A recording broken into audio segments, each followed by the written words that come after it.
તો સંભવિત વાવાઝોડાને લઈને ભરૂચ તંત્ર અલર્ટ છે. માછીમારોને દરિયો ન ખેડવા માટે અપીલ કરી દેવામાં આવી છે.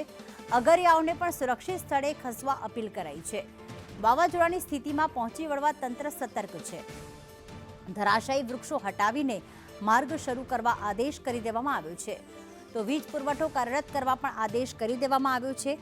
હાલમાં ભરૂચ તંત્ર અલર્ટ મોડ પર આવી ગયું છે અને કોઈક જગ્યાએ જો વૃક્ષ ધરાશાયી થયા હોય તો તેને હટાવીને માર્ગ શરૂ કરવા આદેશ ડીજીવીસીએલને પણ સૂચના આપી દેવામાં આવી છે.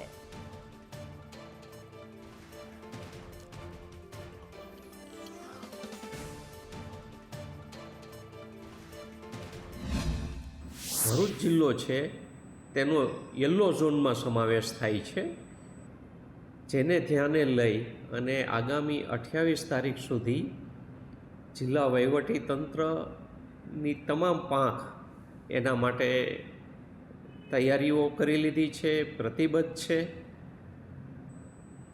આ સમય દરમિયાન માછીમારોને દરિયો ન ખેડવા માટે ખાસ સૂચના આપવામાં આવે છે. મીઠાના અગરોમાં કામ કરતા અગરિયાઓ છે એમને પણ સાવચેતી સાથે શેલ્ટર હોમ છે ત્યાં આશરો લેવા માટે જણાવવામાં આવે છે. તમામ નાગરિકોને આ જે ભારે વરસાદની આગાહી છે તેને ધ્યાનમાં લઈ અને સાવચેતી વર્તવા માટેની અપીલ કરવામાં આવે છે.